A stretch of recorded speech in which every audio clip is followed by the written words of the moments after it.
to the Film School for Marketers podcast. My name is Mariah, and I have the wonderful co-host, Zach, here. Zach, how's it going today? It's brilliant. Beautiful day. It is. We're also recording on a weekend, which means we are feeling super energized and excited to be doing this. It's Sunday. It's the Lord's Day. We don't have time to rest, though. We got to film this podcast, and then we rest. That's right. And then we rest. And rest. Yeah. Podcast and rest. And today we are filming episode number 13 and really excited about what we're going to be speaking about today. And that is all the little things that you would need to know to start a video podcast. I know that I talk to a lot of businesses day to day that want to do this. They don't know how to start. And there's a lot of technical pieces and equipment pieces, all the little foundational things you need to know to get started. So we're here to deliver some of that knowledge for you today. I thought I knew everything that would go into something like this, but when we started this podcast, I quickly realized there's a lot that I don't know. I think we're still trying to figure out a lot of the things about how to do this podcast on a weekly basis and make it really quality for all of the listeners and viewers and really establish our process. But we're happy to pass along what we've learned so far. And I think it might be helpful. Actually, a lot of folks have asked exactly what our process is because we do things a little bit differently than other podcasts would do them. And we also have the unique challenge, Mariah, which is that we live on opposite coasts. So that complicates things. It's not like we can just get together around a table and start recording this thing. How fun would that be? That makes me a little sad. That is so. Amy Landino and Brian Fanzo have a great podcast. From what I can tell, they record them in chunks, and they literally just sit on the couch with like the headsets with like has the microphone attached to it, and they just chill and record that. I think it's the coolest thing ever. I think we should get to that point. We should work up to that point where we can have that set up. I was thinking about that today. I was like, how can we make that work someday? So let's start with like the basics of, and again, people have asked us, they're like, wow, your video quality is pretty amazing. Do you do that through Zoom or some other video conferencing tool? But we don't. That's one of the things I think sets us apart is that because this is a video podcast about video, we care about the quality of our video. So Zach, you and I use different cameras, but we use professional cameras to record our episodes. Yeah, I'm using a DSLR camera on my side. Mariah uses a mirrorless camera on her side. We figured out pretty early on that we didn't want to just use the Zoom recordings because the quality, like Mariah said, just isn't there. Mm-hmm. The audio quality is fine, I'd say is like a 9 out of 10. But yeah, for the actual filming portions, we're both recording on cameras that are set up separately from our computer. So it's not running through Zoom in any way. Like literally the camera is just capturing footage. And then that allows me to then sync everything up in post. And it looks like it's all the same recording, but it's actually 3 separate recordings. And that actually, it complicates things a little bit, especially when we have guests, because now the guest has to record with the camera on their end. Mm-hmm. And there's a lot to keep in mind to make it work, because if you've got 3 separate people that you want to put side by side, all 3 of those people, they can't move too much out of frame, right? They have to like stay pretty close. And then the composition has to be similar. Mm-hmm. Like for instance, they can't be 20 feet away from their cameras when you and I, Mariah, are, like 3 feet away from our cameras. Yeah. Because then the composition would look all weird. So that does kind of complicate things. But yeah, so we're recording on cameras, and Mariah sends me her footage afterwards, and we sync it up in post. So that's how the video portion works. Yeah. And when you were talking about us having guests, which, like you said, they need to have a camera to record on. We've come across some hiccups too, where we'll plan for an episode and someone's internet's not working right. So the audio is kind of fuzzy, or like their camera stops working or cuts out in the middle of a recording. So it's like you've got multiple people who could potentially have technology problems that you have to be aware of. So we've definitely had some hiccups where we've had to plan out refilming. And that's just what comes along with us not doing a simple, Zoom recording. We have so many different moving pieces. That's the thing too. Like if you want to start your own video podcast and you want it to be really high quality and you want to do it like this, mm-hmm. that's fine. Just keep in mind that it rarely goes to plan. I mean, it goes to the plan most of the time for us, but we had to learn what worked and what didn't. But you have multiple different things that can fail. So like you said, the camera could stop recording, the memory card could fill up, the battery could die, the camera could fall over and break, like anything could happen. The internet, we're depending on the internet to be able to talk to one another. If the audio doesn't work, then that's kind of, so, these are all things to keep in mind. We filmed a test podcast one week just so I could see how everything worked and try to get everything kind of going. So I'd recommend that for anybody as well. Like if you want to start, try and film an actual podcast first and see how it goes. Yeah. And letting your guests know kind of well in advance, like all of the different pieces. Cause I feel like anytime that we've asked someone to be on our podcast, they've not gotten nervous, but like a little bit. They're like, what do I need to do? How do I have this set up? Like, how does that work? So like making them feel good about it so that day of, you're not like stumbling along to try to get everything set up and going. Another piece aside from video is like the audio piece of it. I remember the first week I didn't have a mic, you had a mic, and I'm like, is the quality really going to be that like different? Oh my gosh, get a mic if you're going to be doing a podcast. And what do we have the same one? Yeah, this is the Audio Technica ATR 2100, which is a pretty cool. It's pretty standard podcast mic. Mm-hmm. Of course, there's some other ones that I want to get. I just haven't made the budget available for myself to get those nice ones yet. But these are like $100, I think, and they're really nice because they hook up straight to like a USB port. Mm-hmm. And that makes things really easy. And one thing to keep in mind as well with your video is being able to see yourself and set yourself up. So right now, like I'm looking directly into my camera lens and I have a DSLR. I can't see the backside of it, right? Unless I have like a mirror on the other side. And so I have to use a field monitor, which is essentially a video feed of what's in the camera. Now, this is like yours is fancy. This is some more fancy. I'm not so fancy, but I can see. Mariah has a really cool camera that hooks up via Bluetooth to her phone, which mine does the same thing, but I just prefer to use my field monitor. But yeah, that's one consideration to make if you don't have somebody around that can watch. For one, we're able to see ourselves and make sure that we're properly composed within the frame. But also, I wouldn't know if my camera stopped recording. Yeah. And Mariah wouldn't know if her camera stopped recording if you couldn't see that. So that's one important consideration to make if you're filming by yourself. And then do you use in terms of like lighting and that kind of thing? I know that I have natural light, like I'm in front of my window right now. Like, do you have any particular lighting set up? Sometimes I'll go nuts and I'll get like reflectors and stuff out, but not usually. What I think is cool about my setup that I just like is like, this is what you would see if you were hanging out with me at my apartment. So I've tried to keep it like that. I didn't want to add extra lights or, stage the background in like a weird way or do anything. I just really want it to be, I just wanted it to be like, hey, like we're just hanging out, just talking. And so I like that. But so you mentioned audio. For anybody who's not familiar with Zoom, Zoom is just like Skype. It's just a video conferencing app.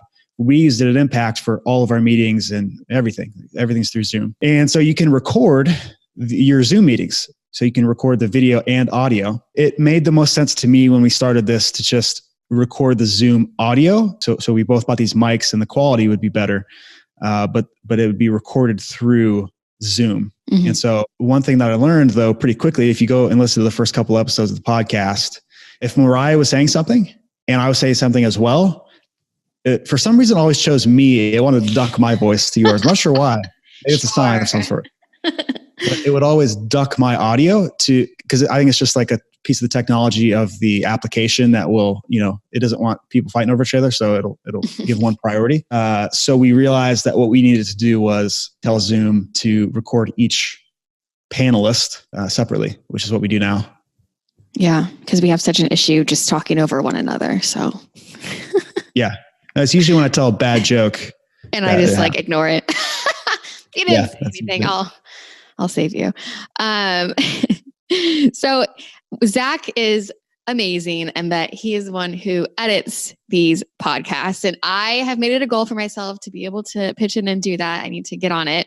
But Zach, talk about what you use to edit, what that process is like. It's a large process. There's a lot of moving parts to it. So for any editors who might be listening to this, essentially, there's a lot of syncing. I have to sync everything up, all of the audio and video feeds. So there's 4 separate video layers. So There's just me, just Mariah, and then there's the two of us.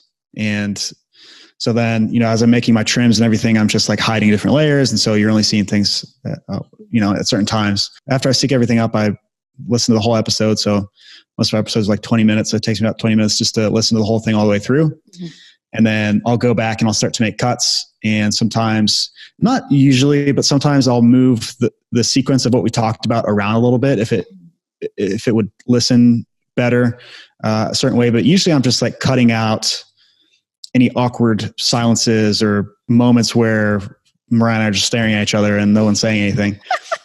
Cut those out. Editors can do brilliant things. I can do some pretty cool stuff in post to make the podcast seem like the conversation was a lot different than it actually was. Hey. Not that it's bad, but that's what the cutting room floor looks like. There's stuff you got to take out. It's usually me. But yeah, that's my process for post-production. It usually takes me about 1 or 2 hours a week to edit and export a roughly 20-minute episode. If it's a 3-person episode, it takes me a lot longer just because now I've got other layers that I have to deal with. And then I would say, so on top of that, it's like, that's just like the production piece of it. Like usually it takes us about 30 minutes to record a podcast. So just preparing to have that. And then I do show notes and we do outlines. And so that kind of adds up a little bit, but yeah, it's an investment. I didn't think when we first set out to do this, I didn't think it was going to take as long as it does. I mean, it takes work because you listen to podcasts sometimes, it's like, oh, I could do that. They're just sitting there just talking, that's easy. I could do that. It's not really like that. And especially if you want to make it a good learning opportunity for your viewers and you want to make it fun and grow it, then it's going to take time. You didn't mention, what software do you use for editing video? I personally use Adobe Premiere Pro for everything. So a lot of podcasters will take everything into Adobe Audition and do their mastering in there.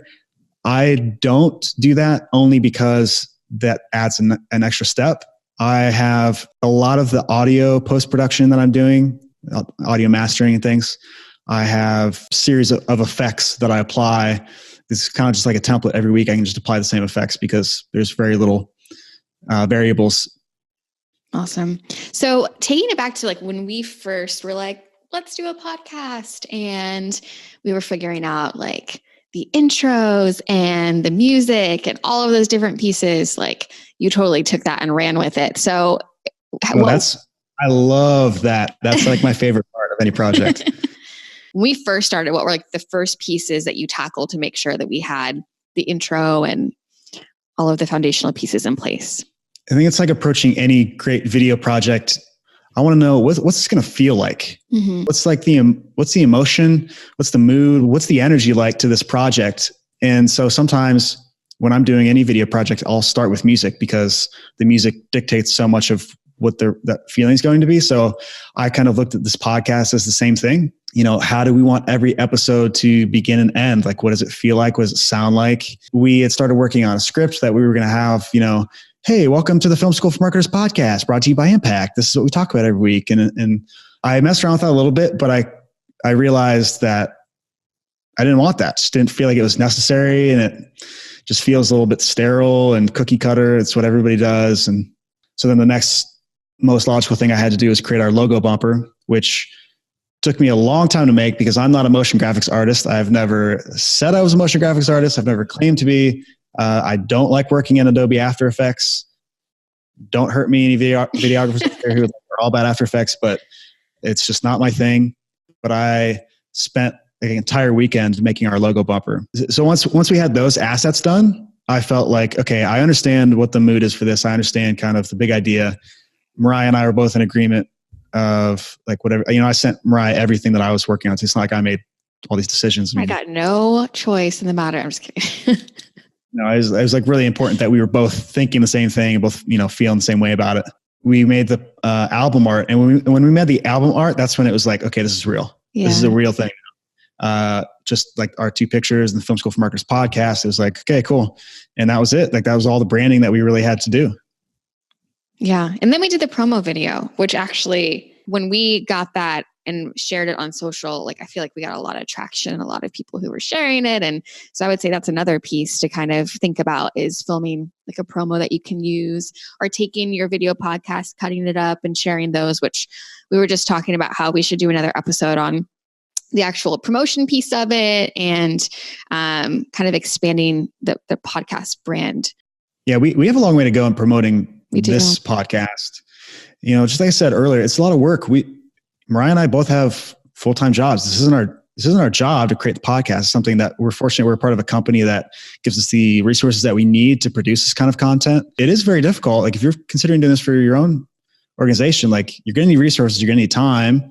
If you really want to be active in promotion, you're going to need time to do all that stuff. It's not like, you know, little clips of the podcast that we share on LinkedIn. It's not like this just magically happen. I have to take time out of my day to do those, and I can't do other things if I'm doing that. So it's just, you know, promotion is a big part of it. The one thing we have talked about is the uploading process and kind of the publishing portion. Everything has to be uploaded to YouTube, so in the video form. And then I essentially just take the same exact project that we're exporting for YouTube.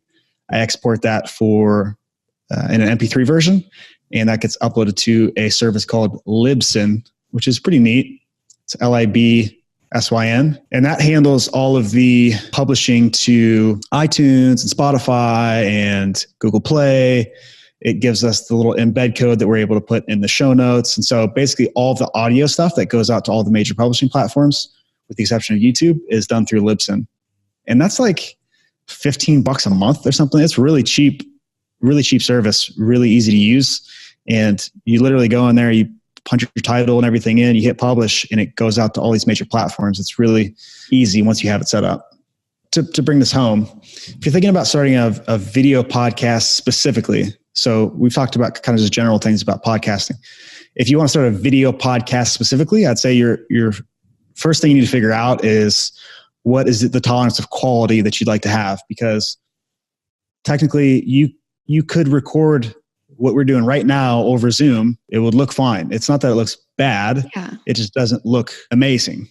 You know, our choice to use our cameras was based on our tolerance of quality is going to be high. We need this to look really good as compared to other video podcasts out there. It needs to look as good, if not better, than most of this. Mm-hmm. And so that was the first decision we needed to make. The second decision is, you know, what kind of technology you're going to need for audio. So we early on decided we were going to need these mics and that we were going to use Zoom.